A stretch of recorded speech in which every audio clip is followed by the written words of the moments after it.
ಸ್ವಲ್ಪ ಆರಕ್ಕೆ ಬಿಟ್ಟು ಎಳ್ಳು ಹುರ್ಕೊಳ್ಳೋಣ. ಈಗ ಅರ್ಧ ಬೀಜ ಕರೆಕ್ಟಾಗಿ ಆಗಿದೆ, ಕಳಕ ಬೀಜ ಕಾಣ್ತಾ ಇದೆ.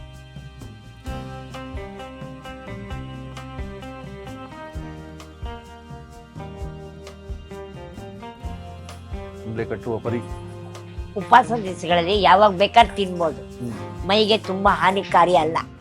ಇವತ್ತು ಭಾರತಿ ಮೇಡಮ್ ಅವರು ಓಂ ಶಕ್ತಿ ತರ ಕಾಣ್ತಾ ಇದ್ದಾರೆ. ಸೂಪರ್. ಬಾ, ಇದೇ ಗಾತ್ರ ಸಿಗುತ್ತಾ ನಿಮ್ಮಲ್ಲಿ ಉಂಡೆಗಳು? ಉಂಡೆಗಳು ಇದೇ ಗಾತ್ರ.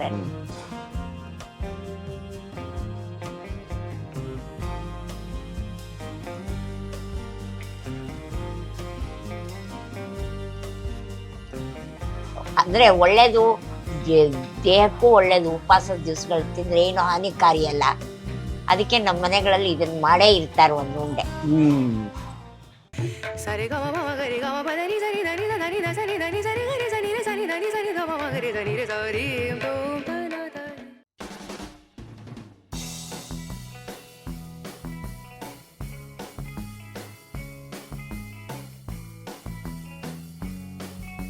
ವೀಕ್ಷಕರೇ ನಮಸ್ಕಾರ. ಹಲ್ಲೆಬಾಯಿ ಅಮ್ಮನ ಹತ್ರ ಬಂದಿದ್ದೀವಿ. ಈ ಕಡಲೆ ಬೀಜ ಉಂಡಿ, ನಾವು ಕಡಲೆ ಬೀಜ ಉಂಡಿ ನೋಡಿರ್ತೀವಿ, ಆದರೆ ಅಹಲ್ಯಬಾಯಿ ಅಮ್ಮೋರ ಶೈಲಿ ವಿಭಿನ್ನವಾಗಿರ್ತದೆ. ನಮಗೆ ಗೊತ್ತು.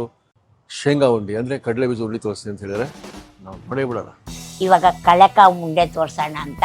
ಅದ್ರ ಜೊತೆಗೆ ಸ್ವಲ್ಪ ಎಳ್ಳು, ಒಣಕೊಬ್ಬರಿ ಎಲ್ಲ ಹಾಕಿದ್ರೆ ಒಳ್ಳೆ ರುಚಿ ಇರುತ್ತೆ. ಎಲ್ಲ ರೆಡಿಯಾಗಿ ಇಟ್ಕೊಂಡಿದ್ದೀವಿ. ಇವಾಗ ಹುರಿದು ಮಾಡೋದು ತೋರಿಸ್ತೀವಿ.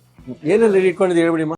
ಕಳಕ ಬೀಜ 2 ಪಾವು ಇಟ್ಕೊಂಡಿದ್ದೀನಿ, ಎಳ್ಳು 1/4 ಪಾವು ಇಟ್ಕೊಂಡಿದ್ದೀನಿ, ಒಣಕೊಬ್ಬರಿ 1/2 ಗಿಟ್ಕಿ ಇಟ್ಕೊಂಡಿದ್ದೀನಿ, ಬೆಲ್ಲ 1 ಉಂಡೆ, ಏಲಕ್ಕಿ ಪುಡಿ, ಆಮೇಲೆ ಸ್ವಲ್ಪ ಅಕ್ಕಿ ಇಟ್ಟು ಕಟ್ಟವಾಗಿ ಬೇಕಾಗತ್ತೆ ಅಂತ ಇಟ್ಕೊಳ್ಳಿ. ಮೊದಲಿಗೆ ಕಡಲೆಕ ಬೀಜ ಹುರ್ಕೊಳ್ಳೋಣ.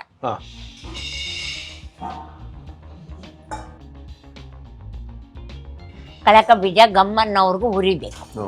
ಅದರದ್ದು ಬಣ್ಣ ಸಿಪ್ಪೆದು ಬದಲಾಗಬೇಕು. ಇನ್ನೇನು ಹುರ್ತಾ ಬರ್ತಾ ಇದೆ.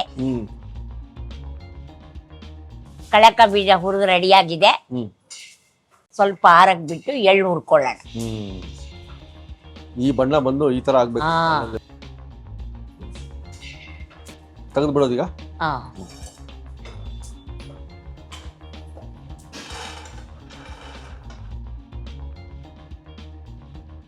ಇವಾಗ ಎಳ್ಳು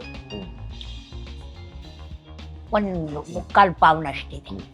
100 ಗ್ರಾಮ್ ಬಿಳಿ ಎಳ್ಳು ಹುರ್ಕೋಬೇಕು. ಕರಿ ಎಳ್ಳು ಬಹಳ ಚೆನ್ನಾಗಿರುತ್ತೆ ರುಚಿಗೆ. ಅಂದ್ರೆ ಕರಿ ಎಳ್ಳು ಉಂಡೆ ಕಪ್ಪು ಬಣ್ಣ ಬಂದ್ಬಿಡುತ್ತೆ ಅಂತ ಅಷ್ಟು ಉಪಯೋಗಿಸಲ್ಲ. ಬಿಳಿ ಎಳ್ಳು ಹುರ್ಕೋಬೇಕು. ಬಿಳಿ ಎಳ್ಳು ಹುರಿದು ರೆಡಿಯಾಗಿದೆ. ತೆಕ್ಕೊಬೋದು. ಇವಾಗ ಬೆಲ್ಲದ ಪಾಕ ಇಡೋದು. ಎಳ್ಳೆಲ್ಲ ಹುರಿದು ರೆಡಿಯಾಗಿದೆ. ಬೆಲ್ಲದ ಪಾಕ ಇಡೋದು. ಬೆಲ್ಲಕ್ಕೊಂದು ಸ್ವಲ್ಪ ನೀರು ಹಾಕಿ ಪಾಕ ಬರಬೇಕು. ಈ ಎಳ್ಳನ್ನು ಹುರಿದು ಪುಡಿ ಮಾಡಿದ್ರೆ ಅದು ಒಂಥರ ಟೇಸ್ಟು. ನುಣ್ಣಗ ಸ್ವಲ್ಪ ಔಡ್ ತೌಡಾಗಿ ಮಾಡಿಕೊಂಡು, ಕಳಕ ಬೀಜನೂ ಸ್ವಲ್ಪ ಔಡ್ ತೌಡಾಗಿ ಮಾಡಿಕೊಂಡ್ರೆ ಉಂಡೆ ಒಳ್ಳೆ ರುಚಿ ಇರುತ್ತೆ. ಪಾಕ ರೆಡಿ ಆಗ್ತಾ ಇದೆ. ಏಲಕ್ಕಿ ಪುಡಿನ ಪಾಕದಲ್ಲಿ ಹಾಕ್ಬಿಡು. ಎಷ್ಟು ಏಲಕ್ಕಿನ ಪುಡಿ ಮಾಡ್ಕೊಂಡ್ವಿ? 5 ಏಲಕ್ಕಿ ಪುಡಿ ಮಾಡ್ಕೊಂಡಿದ್ದೀನಿ. ಸ್ವಲ್ಪ ಸಕ್ಕರೆ ಜೊತೆ. ಸ್ವಲ್ಪ ಸಕ್ಕರೆ, ಅದಕ್ಕೆ ಆಗಿದೆ.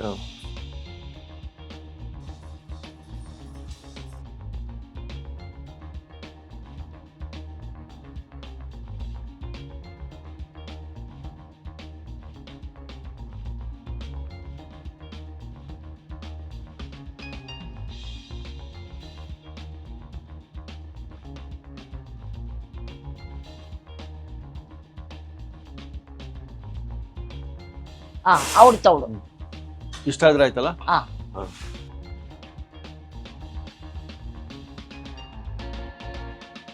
ಬೆಲ್ಲದ ಪಾಕ ಕೆಳಗಡೆ ಇಳಿಸ್ಕೋಬೇಕು.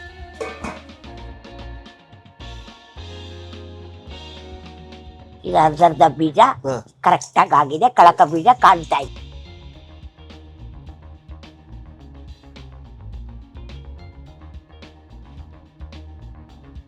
ಇವಾಗ ಎಳ್ಳು ಒಂದ್ಸತಿ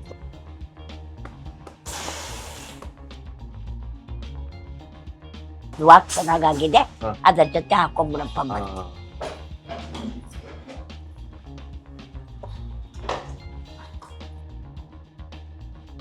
ಕೊಬ್ಬರಿ,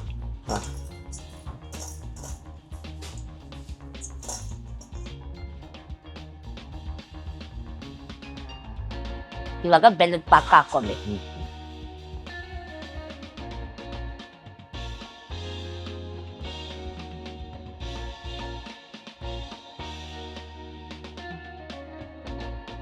ಸೊ ಅದಕ್ಕೆ ತಕ್ಕಂಗೆ ನಾವು ಬೆಲ್ಲ ಪಾಕ ಹಾಕೋಬೇಕು. ಅದಕ್ಕೆ ತಕ್ಕಂಗೆ ಉಂಡೆಗೆ ಬರೋ ನೋಡಿ ಕಡಲೆ ಬೀಜ ಹೆಂಗ್ ಕಾಣ್ತಿರ್ಬೇಕದು. ಹಂಗೆ ಕಾಣ್ತಾ ಇರ್ಬೇಕು, ಹೊಂದ್ಕೊಳ್ಳು ಬೇಕು. ಹೌದೌದು, ಅದೇ ಬಾತೆ, ಅದೇ ಮಜಾ.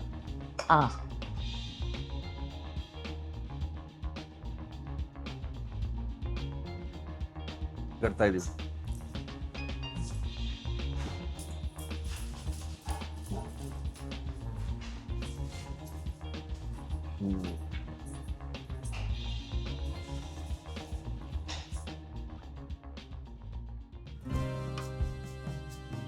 Super super. ಏನ್ ಅನ್ಕೊಂಡಿದ್ವಲ್ಲ, ನೀವು ಹೇಳಿದ್ರಿ, ಭಾರತಿ ಮೇಡಮ್ ಹೇಳಿದ್ರು ಹಿಂಗ್ ಬರುತ್ತೆ ಅಂತ, ಹಂಗೆ ಬಂತು.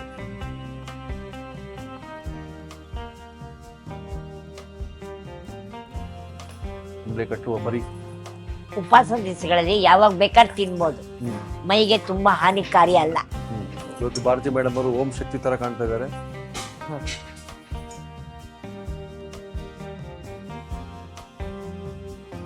ಸೂಪರ್. ಬಾ, ಇದೇ ಗಾತ್ರ ಸಿಗುತ್ತಾ ನಿಮ್ಮಲ್ಲಿ ಉಂಡೆಗಳು? ಉಂಡೆಗಳು ಇದೇ ಗಾತ್ರ.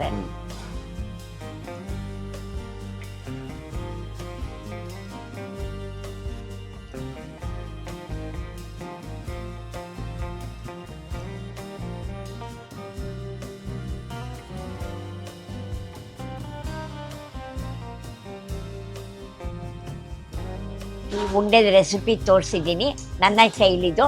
ನೀವು ಮನೇಲಿ ಮಾಡ್ಕೊಂಡು ತಿಂದು ಹೇಳಿ. ಈ ತರದ ಉಂಡೆ ಸಿಗ್ತದಂದ್ರೆ ನಾವು ಸದಾ ಸಿದ್ಧ. ಈಗ ತುಂಬಾ ದೊಡ್ಡದು, ಇಷ್ಟು ಸೈಜ್ ಸಿಗುತ್ತಲ್ಲ ಎಲ್ಲರಿಗೂ. ನಾನು ಒಂದ್ ಸ್ವಲ್ಪ ಕಟ್ ಮಾಡ್ಕೋತೀನಿ. ನೋಡಿ, ಕಟ್ ಮಾಡ್ಕೊಂಡು ಒಂಚೂರು ರುಚಿ ನೋಡಿ. ಒಂದು ಅರ್ಧ ಉಂಡೆ ತಗೊಂಡಿದ್ದೀನಿ ಇವಾಗ.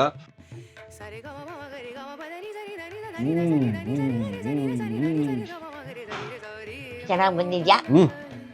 ಅಂದ್ರೆ ಒಳ್ಳೇದು, ದೇಹಕ್ಕೂ ಒಳ್ಳೇದು. ಉಪವಾಸದ ದಿವಸಗಳು ತಿಂದ್ರೆ ಏನು ಹಾನಿಕಾರಿ ಅಲ್ಲ. ಅದಕ್ಕೆ ನಮ್ಮ ಮನೆಗಳಲ್ಲಿ ಇದನ್ನ ಮಾಡೇ ಇರ್ತಾರೆ ಒಂದು ಉಂಡೆ. ಈ ತರ ಉಂಡೆ ಸಿಗುತ್ತಂದ್ರೆ ನಾವು ಉಪವಾಸ ಮಾಡಕ್ ರೆಡಿ ದಿನವೂ. ಸೂಪರ್. ಮಾಡ್ಕೊಂಡು ನಮ್ಗೆ ಹೇಳಿ ಅಮ್ಮ. ಧನ್ಯವಾದ. ನಮಸ್ಕಾರ. ಮತ್ತೆ ಮುಂದಿನ ಸತಿಗೆ ಸಿಗೋಣ. ಖಂಡಿತ ಖಂಡಿತ. ಓನಪ್ಪ.